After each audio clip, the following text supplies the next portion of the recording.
News 18 বাংলায় newsroom লাইভের শুরুতেই যে খবরের দিকে নজর রাখতেই হবে, বাংলার এসআইআর এ আগামীকালই খসড়া তালিকা।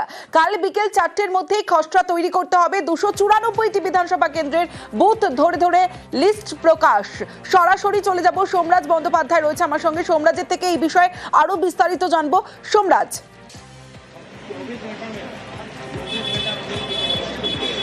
দেখো, আগামীকাল বিকেল 4টের মধ্যেই খসড়া তালিকা প্রস্তুত হয়ে যাবে, তেমনটাই মুখ্য নির্বাচনী আধিকারিকের দপ্তর সূত্রে জানা যাচ্ছে। রাজ্য জুড়ে যে 294টি বিধানসভা রয়েছে, সেই 294টি বিধানসভার বুথ ধরে ধরে খসড়া তালিকা ইতিমধ্যেই প্রায় প্রস্তুতি একদম শেষ জায়গায়, অর্থাৎ মনে করা হচ্ছে কাল দুপুর 12টার মধ্যেই সেই তালিকা প্রস্তুত হয়ে যাবে। জাতীয় নির্বাচন কমিশনের তরফে যে তালিকা ইতিমধ্যেই পাঠানো হয়েছে প্রত্যেকটি বিধানসভার ইলেকটোরাল রেজিস্ট্রেশন অফিসার তথা জেলা শাসকদের কাছে, সেই তালিকা ডাউনলোড করে ইতিমধ্যেই তা ছাপানোর কাজ অনেকটাই শেষ ভাগে চলে এসেছে। রাজ্যের মুখ্য নির্বাচনী আধিকারিকের দপ্তর মনে করছে আগামীকাল বিকেল 4টের মধ্যেই গোটা রাজ্যের তালিকা প্রস্তুত হয়ে যাবে এবং তারপরেই তালিকা প্রকাশ করা হবে জাতীয় নির্বাচন কমিশনের তরফে পরবর্তী নির্দেশ এলে। কিন্তু এখনো পর্যন্ত জাতীয় নির্বাচন কমিশনের তরফে এই খসড়া ভোটার তালিকা প্রকাশ করার আগে বা পরে কি কি পদক্ষেপ নিতে হবে সেই সংক্রান্ত গাইডলাইন এসে পৌঁছায়নি রাজ্যের সিও দপ্তরের কাছে। সেই কারণেই সিও দপ্তর মনে করছে আগামীকাল বিকেল 4টের মধ্যেই তা এসে যাবে এবং তারপরেই রাজ্যের সিও দপ্তরের তরফে আনুষ্ঠানিকভাবে সাংবাদিক সম্মেলন করে এই খসড়া ভোটার তালিকা প্রকাশ করা হবে এবং খসড়া ভোটার তালিকা প্রকাশের পর কিভাবে গোটা শুনানি প্রক্রিয়া হবে, শুনানি প্রক্রিয়ার জন্য কিভাবে নোটিশ দেওয়া হবে, বিস্তারিত তথ্য জানিয়ে দেওয়া হবে বলেই কমিশন সূত্রে খবর। সোমরাজ, সঙ্গে থাকো।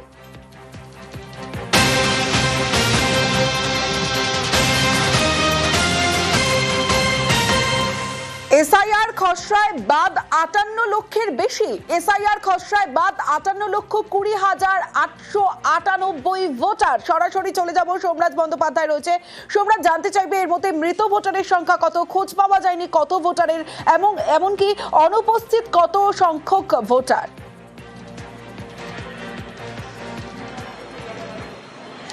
দেখো, যেটা রাজ্যের মুখ্য নির্বাচনী আধিকারিকের দপ্তর সূত্রে জানা যাচ্ছে, এখনো পর্যন্ত মৃত ভোটার রয়েছে যা এসআইআর প্রক্রিয়ায় খুঁজে পাওয়া গেছে তা হলো 24,16,852। স্থানান্তরিত অর্থাৎ যেটাকে বলা হচ্ছে শিফটেড ভোটার, সেই সংখ্যাটা হচ্ছে 19,88,076। নিখোঁজ অর্থাৎ যাদের আনট্রেসেবল, যাদের খুঁজে পাওয়া যায়নি, সেই সংখ্যাটা হচ্ছে 12,20,038 জন। ডুপ্লিকেট অর্থাৎ একের বেশি ভোটার কার্ড যাদের রয়েছে, এই সংখ্যাটা হচ্ছে 1,38,328 জন। এবং অন্যান্য অর্থাৎ যারা ফর্ম পেয়েও ফর্ম দেননি বুথ লেভেল অফিসারদের কাছে বা ফর্মে তারা সই করেনি, এই সংখ্যাটা হচ্ছে 57,660। অর্থাৎ মোট সংখ্যাটা হলো 58,20,898।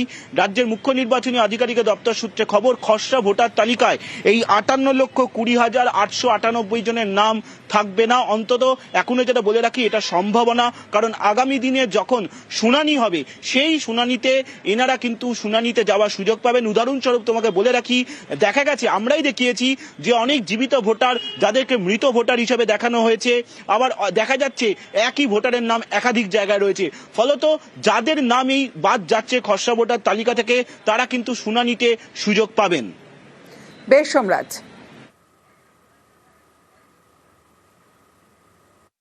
আমাদের দাবি একটাই, ত্রুটিমুক্ত নির্বাচক তালিকা অর্থাৎ ভোটার লিস্ট তৈরি করা নির্বাচন কমিশনের কাজ। কেউ 2 বছরে বাবা হয়েছে, কেউ 15 বছরে বাবা হয়েছে, কারো নাতি নাতনি হয়ে গেছে 15-20 বছরের মধ্যে। এই ডিসপ্যারিটি গুলো, এই ভুলগুলো নির্বাচক তালিকা থেকে দূর হওয়া একান্ত আবশ্যক। আমরা তার সাথে সাথে চাইবো যে নির্বাচন কমিশন হিন্দু উদ্বাস্তু যারা আছেন, যারা বাংলাদেশ থেকে এসেছেন এবং যাদের নাম 25-এর ভোটার লিস্টে ছিল, সেই হিন্দু উদ্বাস্তুদের ক্ষেত্রে সহানুভূতির সাথে বিচার করুক এবং তাদের নাম যেন ভোটার লিস্টে থাকে তার জন্য ব্যবস্থা করবে।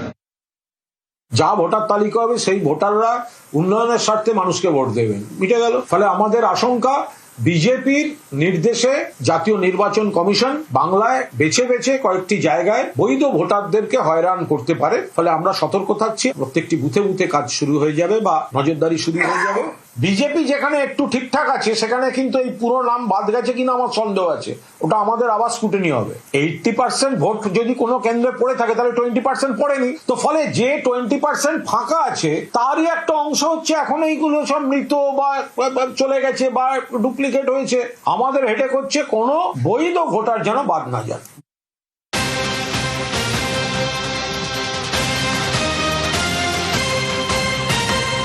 এসআইআর এ 58 লক্ষের বেশি নামবাদ, আর এই এসআইআর এ সব থেকে বেশি নামবাদ 2 পরগনায়, দক্ষিণ 24 পরগনা এবং উত্তর 24 পরগনায় নামবাদ যেতে পারে সব থেকে বেশি সংখ্যায়, যেমনটা এখনো পর্যন্ত জানা যাচ্ছে। অন্যান্য জেলায় কি হতে পারে, সরাসরি চলে যাব। সোমরাজ বন্দ্যোপাধ্যায় রয়েছে আমার সঙ্গে। সোমরাজ, একদিকে 24 পরগনায় এসআইআর এ সব থেকে বেশি নামবাদ পড়বে, কত নামবাদ পড়তে পারে, আর অন্যদিকে অন্যান্য জেলার কি আপডেট?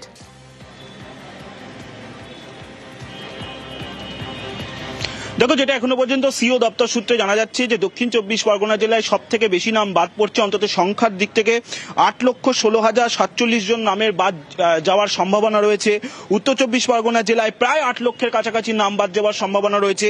হাওড়া জেলায় 4.5 লক্ষের কাছাকাছি নাম বাদ যাওয়ার সম্ভাবনা রয়েছে।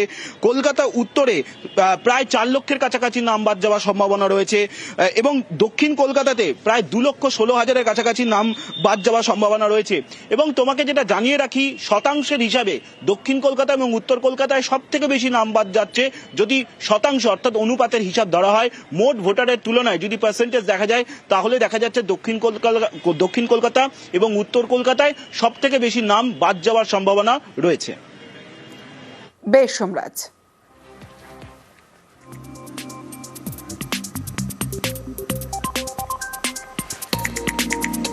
এসআইআর খসড়ায় নামবাদ দক্ষিণ 24 পরগনা, উত্তর 24 পরগনা সব থেকে বেশি। সিও ওয়েস্ট বেঙ্গলের ওয়েবসাইটে দেখা যাবে নাম খসড়া তালিকায়। কিভাবে দেখা যাবে নাম? অনলাইনে ইসিআই নেট অ্যাপে নাম এবং এপিক নম্বর দিয়ে দেখা যাবে নাম। জেলা নির্বাচনী আধিকারিকদের ওয়েবসাইটেও দেখা যাবে নাম, যেমনটা আমরা জানতে পাচ্ছি। যেমন রামপুরহাটে 22,247, সব বিএলওকে হার্ড কপি দেওয়া হবে। করণদিঘি 21,415, রতুয়া 20,736, বহরমপুরে 19,922, বর্ধমান উত্তর 18,140, Kalimpong 17,321,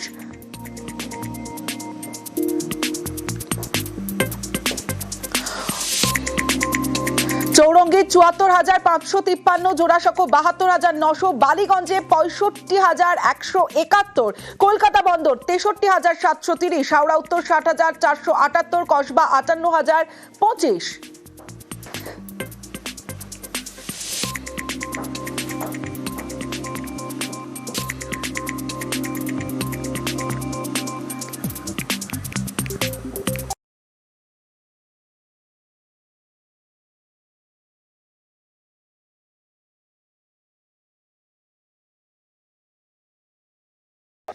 And grow your voice, because the world needs India's perspective more than ever. Go into India's heartland. Speak her languages. Tell her stories. Grow her ambitions.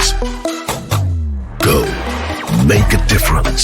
Create a platform for policymakers. আশ্বস্ত করেছিল শান্তনু ঠাকুর, এবং তৃণমূল কংগ্রেসের তরফ থেকে মমতা ঠাকুরের পক্ষও কিন্তু তাদেরকে আশ্বস্ত করেছিল, নিঃশর্ত নাগরিকত্বের দাবি তুলেছিল। এসআইআর এর প্রতিবাদে তারা অনশন করেছিল, এসআইআর বাতিলের দাবি তুলেছিল তারা। রীতিমতন মতুয়ারা আতঙ্কিত ছিল।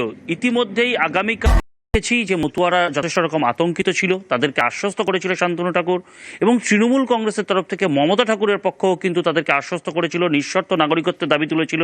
এসআইআর এর প্রতিবাদে তারা অনশন করেছিল, এসআইআর বাতিলের দাবি তুলেছিল তারা। রীতিমতন মতুয়ারা আতঙ্কিত ছিল।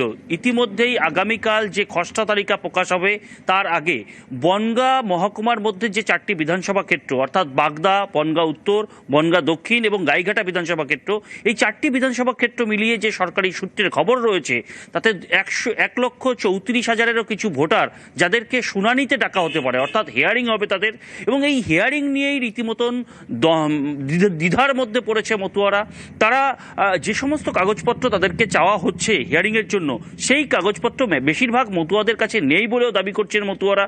কারণ এই যে 1,34,000-এরও কিছু ভোটারকে শুনানিতে ডাকা হচ্ছে, তার মধ্যে বেশিরভাগই মতুয়া সম্প্রদায় বলেও দাবি করছেন মমতা ঠাকুর। ইতিমধ্যেই মমতা ঠাকুর জানিয়েছেন যে এই অংশের মতুয়ারা রীতিমতন আতঙ্কিত হয়ে পড়েছেন, ভয়ে রয়েছেন, এবং তিনি কেন্দ্রীয় সরকার এবং বিজেপিকে দোষারোপ করেছেন। অন্যদিকে শান্তনু ঠাকুরের মতুয়া মহাসংঘের পক্ষ থেকে দাবি করা হয়েছে যে এই মতুয়াদের পাশে প্রধানমন্ত্রী বা স্বরাষ্ট্রমন্ত্রী দাঁড়াবেন, তেমন কিন্তু বলেছেন শান্তনু ঠাকুরের অল ইন্ডিয়া মতুয়া মহাসংঘের সাধারণ সম্পাদক। কিন্তু বলা তাদের নিরাপত্তা সেখানে নেই বলে তারা এখানে এসেছিল। যারা এসেছেন উদ্বাস্তু হয়ে এখানে ভোটাধিকার অর্জন করেছে, তারা ভোট দিয়ে এসছে, এখানকার নাগরিক বলে এতদিন পরিচিত হয়ে আসছে, আজ যদি বলা হয় তাদের ফিরে যেতে হবে, তাদের উপায় কি? 1 থেকে 1.5 লক্ষ ভোটের ডাউটফুল ভোট হয়ে আছেন। তারা শুধু মতো তা নয়, বিভিন্ন সম্প্রদায়ের বিভিন্ন রাজনৈতিক দলের হতেই পারে, কিন্তু এতে মতদের দুশ্চিন্তা করার কোনো কারণ নেই। কারণ যাদের ভোট ডাউটফুল হয়ে আছেন তার মধ্যে মতুয়া ছাড়া বিভিন্ন সম্প্রদায়ের মানুষ আছে। আমরা মনে করি আগামীতে আমাদের প্রধানমন্ত্রী এবং স্বরাষ্ট্রমন্ত্রী ভারত সরকার তাদের জন্য একটা ব্যবস্থা করবেন কি করে ভোটাধিকার তারা পায়।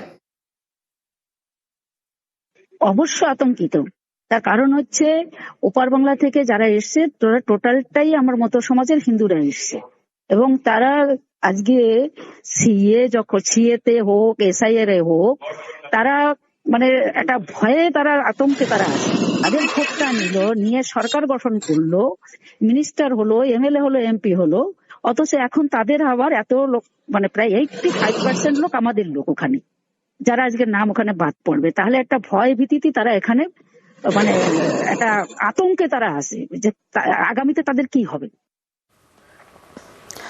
আগামীকাল অর্থাৎ মঙ্গলবার SIR এর খসড়া তালিকা প্রকাশ হবে, কিন্তু ঠিক তার আগের দিনের একটা ছবি আপনাদের দেখাচ্ছি, যেখানে তার আগের দিন ভোটারদের নথি জোগাড় করছেন BLO। ডেডলাইনের পরেও SIR এর নামে নথি নিচ্ছেন BLO। আর এখানেই তো প্রশ্ন উঠছে। আমার সঙ্গে রানা রয়েছে, রানার সঙ্গে কথা বলবো।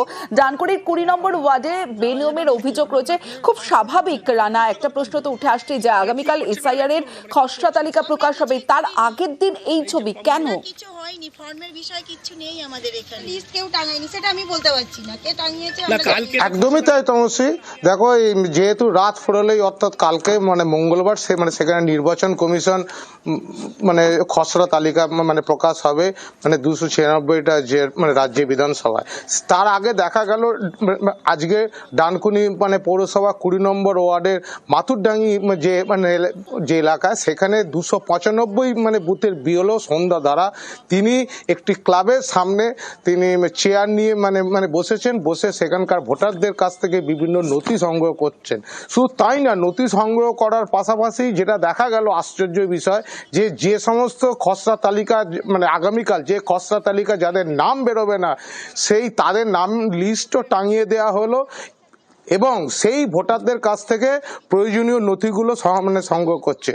ফলে একটা প্রশ্নচিহ্ন যেটা দেখা দিয়েছে, এই নিয়ে বিতর্ক দানা বেঁধেছে, যে যেখানে গত 4 দিন আসতে মানে SIR এর কাজ সম্পূর্ণ হয়ে গেছে, সমস্ত BLOরা তাদের সমস্ত নথি তারা কাগজ জমা দিয়ে দিয়েছে, কিন্তু তারপরেও এই ধরনের কাজ করছেন BLO জানিয়ে প্রশ্ন উঠে যাচ্ছে রানা।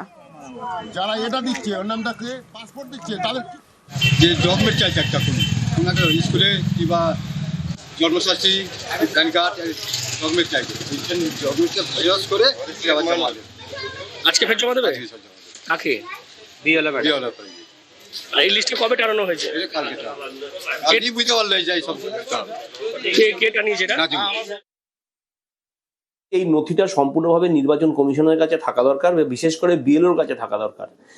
এইবার যতক্ষণ না সেটা অফিসিয়ালি পাবলিশড হচ্ছে ততক্ষণ পর্যন্ত এটাকে টাঙানোটাই আমি ব্যক্তিগতভাবে বেআইনি মনে করি, এবং এইগুলো যদি কেউ টাঙিয়ে থাকে প্রমাণিত হয়, এবং যদি বোঝা যায় যে এখানে নির্বাচন কমিশনের একটা অংশ জড়িত, যে তাদেরকে দিয়ে এই নথিগুলো সাপ্লাই করিয়ে এইভাবে টাঙিয়ে এলাকায় উত্তেজনা তৈরি করা হচ্ছে, তাহলে কিন্তু এটা ঠিক হচ্ছে না।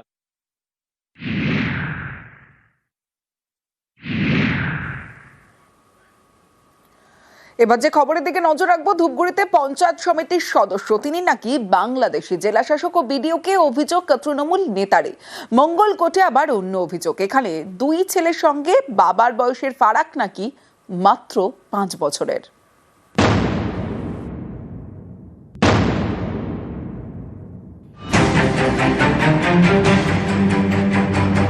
আনিছা বেগম ধূপগুড়ি পঞ্চায়েত সমিতির সদস্য।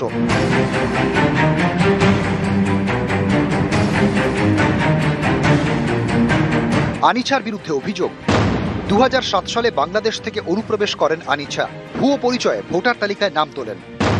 2023 সালে ভোটে জিতে ধূপগুড়ি পঞ্চায়েত সমিতির সদস্য হন। স্বামী, বাবা মা সহ পরিবার এখনো বাংলাদেশে থাকেন বলে দাবি। জেলা শাসক ও ধূপগুড়ির বিডিওকে এই অভিযোগ জানিয়েছেন তৃণমূল নেতা। ইনি যখন এখানে এলেন সেটা কোন সাল? 2007 সালে এসছে। 2023 সালে উনি পঞ্চায়েত সমিতি মেম্বার হয়ে আসলেন। নাম কিভাবে উঠলো ভোটার লিস্টে? সেটা উনি কিভাবে ম্যানেজ করছে সেটা ওনার বলা হচ্ছে পার্সোনাল ব্যাপার। উনি যদি সেটা প্রমাণিত করতে পারে যে উনি এদেশের নাগরিক, ওনার ভোটার তালিকায় থাকবে না। আরও অভিযোগ, এসআর ফর্মে বাংলাদেশের বাসিন্দা স্বামীকে নিরুদ্দেশ বলে দাবি করেছেন আনিছা। এদিকে ধূপগুড়ির ভোটপাড়ার বাসিন্দা রহমত আলীকে নাকি বাবা হিসেবে পরিচয় দিয়েছেন। রহমত আলী মারা গিয়েছেন। তার স্ত্রীর দাবি আনিছা নামে তাদের কোনো সন্তান নেই।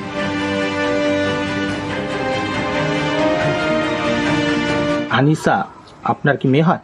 না, আমার মেয়ে হয় না। রহমত আলীকে আনিসা বাবা বানিয়েছিল ভোটার লিস্টে নাম তোলার সময়। ও কি সত্যিকারে আপনাদের মেয়ে? না না না না না না, আপনাদের মেয়ে নয়? না, ওটা ভুল, আমার ওটা বেরি না। তৃণমূল কংগ্রেস বিএলওকে প্রেশার দিয়ে, বিএলওকে চাপ দিয়ে এই ধরনের লিঙ্কেজ তারা তৈরি করছেন। অনুপ্রবেশকারী যাদের নামটাই নেই, যারা অবৈধভাবে এখানে অন্য কাউকে বাবা লিঙ্কেজ দিয়ে নাম তুলেছে, এবং তাদের বিরুদ্ধে তো আইনানুগ ব্যবস্থা নেওয়া উচিত। এটা টোটালটাই প্রশাসনিক বিষয় এবং প্রশাসন সেটা পুরো বিষয়টা দেখবে। এর মধ্যে তৃণমূল বিজেপি কোনো জড়িত ব্যাপার নেই। যদি সত্যি প্রমাণিত হয় তাহলে সেটা তখনকার আমরা দেখবো বিষয়টা কি আছে। পূর্ব বর্ধমানের মঙ্গলকোটেও আজব কাণ্ড। দুই ছেলের সঙ্গে বাবার বয়সের ফারাক নাকি 5 বছর। মঙ্গলকোটের শীতল গ্রামের 175 নম্বর বুথের বাসিন্দা সরোজ মাঝি। কমিশনের নথিতে দেখা যাচ্ছে সরোজ মাঝির বয়স 63, এক ছেলে লক্ষ্মী মাঝির বয়স 58, আরেক ছেলে সাগর মাঝির বয়স 59। আপনার কয় ছেলে? 2 ছেলে, অনুপ মাঝি আর সুজিন মাঝি। লক্ষ্মী মাঝি এবং সাগর মাঝি ওরা কে? আমরা চিনি না। লক্ষ্মী আর সাগরের সাথে আপনার না না, কোনো সম্পর্ক নাই। তাই এখন তো ওরা তো ভোটার কার্ডে দেখিয়েছে আপনাকে বাবা দেখে। সে দেখাতে পারে স্যার, ডকুমেন্টটা পেয়েছে না, নামটা পেয়েছে। এখন কি চাইছেন? আমিও কাটিয়ে দিই না। 22 বছর আগে বাংলাদেশ থেকে ভারতে আসেন দুই ভাই সাগর মাঝি ও লক্ষ্মী মাঝি। সরোজ মাঝিকে বাবা দেখিয়ে দুজনে এদেশে ভোটার তালিকায় নাম তোলেন। সরোজ মাঝি এখন বাবা পাতানো হয়ে আছে। উনি কি আসল বাবা? না, আসল বাবা না, পাতানো বাবা। আসল বাবা কি নাম? রামপদ মাঝি। কোথায় থাকতেন? বাংলাদেশ। আপনারা কোথায় থাকতেন আগে? বাংলাদেশে। বাংলাদেশ থেকে মুর্শিদাবাদে এসে কাজকর্ম করতেন, তারপরে এখানে থেকে গেলাম। কোথায় যাব, গরিব মানুষ, এই ছেড়ে দিয়ে কোথায় যাব বলুন? আমরা তখন পানটা হাতে করে এসেছি, এমন অবস্থাতে খাবো কি সেই চিন্তাটা করি নাই। এই জায়গাটা কিনেছি। ধূপগুড়ি থেকে রকি চৌধুরী এবং মঙ্গলকোট থেকে রণদেব মুখোপাধ্যায়, নিউজ 18 বাংলা।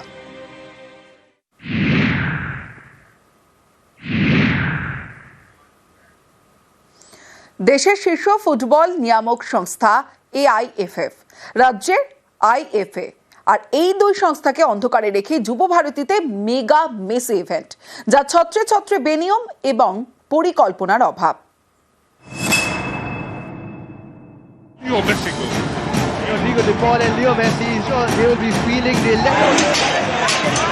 ফুটবল বিশ্বের সব থেকে বড় তারকাকে নিয়ে মেগা ইভেন্ট, অথচ সেটা জানানোই হয়নি দেশের শীর্ষ ফুটবল নিয়ামক সংস্থা এআইএফএফ কে এবং রাজ্যের আইএফএ কে।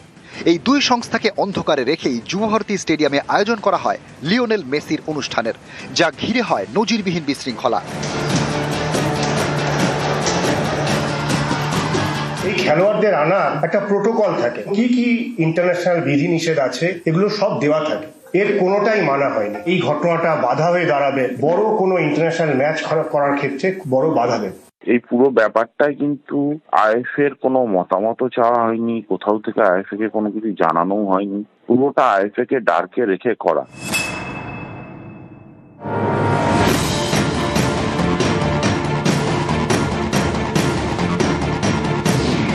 নিয়ম অনুযায়ী কোনো ফুটবল ম্যাচ হলে তা আগাম জানাতে হয় এআইএফএফ অথবা সংশ্লিষ্ট রাজ্যের ফুটবল অ্যাসোসিয়েশনকে। গত শনিবার মেসি কোনো ম্যাচ খেলেননি, তাই জানানো বাধ্যতামূলক ছিল না। কিন্তু অনেকের মতে এআইএফএফ বা আইএফএ কে জানালে এই ধরনের ইভেন্ট আয়োজনের সুবিধা হয়। আইএফএ একেবারেই জড়িত ছিল না, আইএফএ কে কোনো গুরুত্বই দেওয়া হয়নি। যাই হোক, এটা একটা ব্যক্তিগত ব্যবসায়িক উদ্যোগ। এরকম মেসি মতো একজন তারকা যার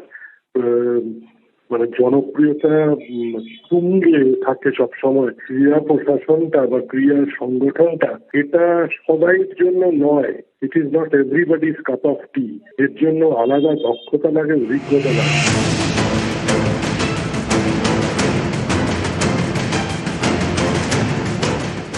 এর আগে এরাজ্যে মেসি এবং মারাদোনাকে নিয়ে আসার পিছনে যিনি সেই ক্রীড়া উদ্যোক্তা ভাস্কর গোস্বামীর বক্তব্য, সবাইকে আগে থেকে জানিয়ে রাখলে কাজ করতে সুবিধা হয়। ম্যাচ করলে তো জানাতেই হবে, ম্যাচ করলে তো সেটা তো ফিফা প্রোটোকল বলছে জানাতেই হবে, আইন হচ্ছে তাই। আমি তো আমার ক্ষেত্রে তাই আই অলওয়েজ প্রেফার্ড কি ফুটবল অ্যাসোসিয়েশন বা তার সঙ্গে কাজ করাটা। মারাদোনার ক্ষেত্রেও কি তাই করেছিলেন? হ্যাঁ, আইএফএ কে সাথে নিয়েই করেছিলাম, এবং মানে তাতে সুবিধা হয় তো, তুমি এক্সট্রা হ্যান্ডস পাও, তুমি তোমার সাথে আরো অনেক বড় টিম পাও একটা। এত বড় মাপের ইভেন্ট, সেটারই ছত্রে ছত্রে অব্যবস্থা এবং পরিকল্পনার অভাব। মেসি যখন মাঠে তখন তাকে ঘিরে ভিড়ে ভিড়।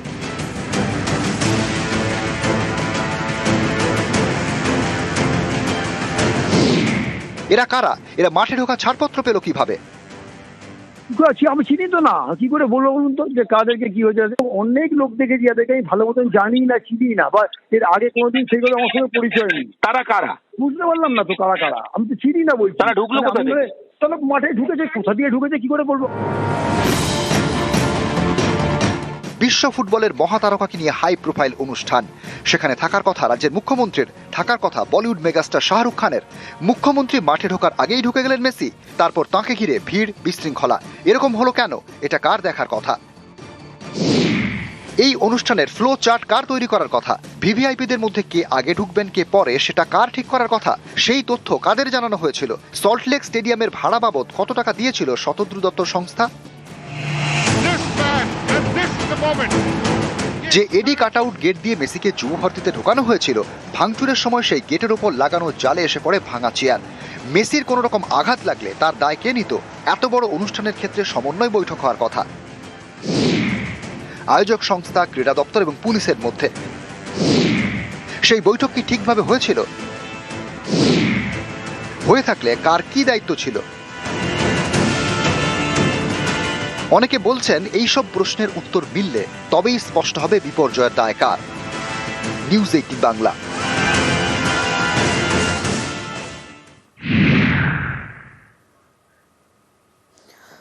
ফুটবল প্রেমীদের গ্রেফতার আর তাতেই প্রশ্ন। ফুটবল ভালোবাসেন, খেলা দেখতে ভালোবাসেন।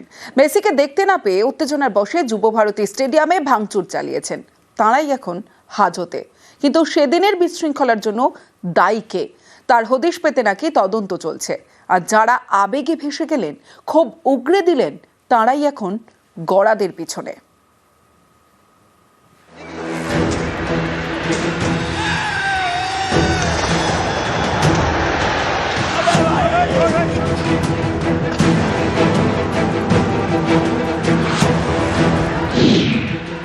শনিবার মেসি ইভেন্টের 35,000 টিকিট বিক্রি হয় অনলাইনে। এছাড়া অফলাইনেও প্রচুর টিকিট বিক্রি হয়। এর পাশাপাশি 27,000 কমপ্লিমেন্টারি টিকিট এবং মাঠে ঢোকার দেদার পাস, সবই অল অ্যাক্সেস পাস। একেবারে মেসির কাছে পর্যন্ত পৌঁছে যাওয়ার ছাড়পত্র। এর ফল মাঠের মধ্যে লিওনেল মেসিকে ঘিরে ভিড় এবং বিশৃঙ্খলা।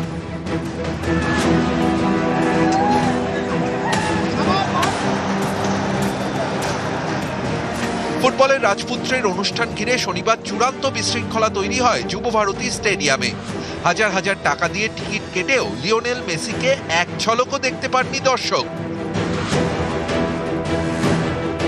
মাঠে মেসিকে ঘিরে সারাক্ষণই ছিল সেলফি তোলার ভিড়। শেষ পর্যন্ত নির্ধারিত সময়ের আগেই যুব ভারতী ছেড়ে বেরিয়ে যান লিও। এই ঘটনায় অনুষ্ঠানের মূল উদ্যোক্তা শতদ্রু দত্তকে গ্রেফতার করা হয়েছে। আর মেসিকে দেখতে না পেয়ে বিক্ষোভ দেখানো, স্টেডিয়ামে ভাঙচুরের ঘটনায় গ্রেফতার একাধিক। বাসুদেব দাস, সঞ্জয় দাস, অভিজিৎ দাস, শুভ্রপ্রতিম দে, গৌরব বসু। পুলিশের দাবি, স্টেডিয়ামের ভিতরে ভাঙচুরের ফুটেজ দেখে অভিযুক্তদের শনাক্ত করেছে তারা। বাকিদের চিহ্নিত করার প্রক্রিয়া চলছে, যদিও পুলিশের দাবি মানতে চাননি অভিযুক্তদের আইনজীবী। উনি দামি টিকিট কেটে এখানে এসেছি খেলা দেখতে, কিন্তু আমাকে উল্টে এই কেসে ফাঁসিয়ে দেওয়া হলো। পুলিশ বলছে যে সিসিটিভি ফুটেজ দেখে গ্রেপ্তার করা হয়েছে, কিন্তু কোর্টে সেরকম কোনো প্রমাণ দিতে পারে। পুলিশ খালি জেসি প্রেয়ার করেছে, কোনো পিসি রিমান্ড করেনি। এমনি ভালো ছেলে, হ্যাঁ, খেলাধুলা খেলতেও ভালোবাসে, খেলাধুলা করে, এইসবই। ওই নেশা আছে খেলার, ওই জন্যই খেলা দেখতে গেছে। না না না না, সেরকম কিছু তো মনে হয় না। না, ফুটবল ভালোবাসেন, খেলা দেখতে ভালোবাসেন, উত্তেজনার বশে ভাঙচুর চালিয়েছেন, তারাই এখন হাজতে।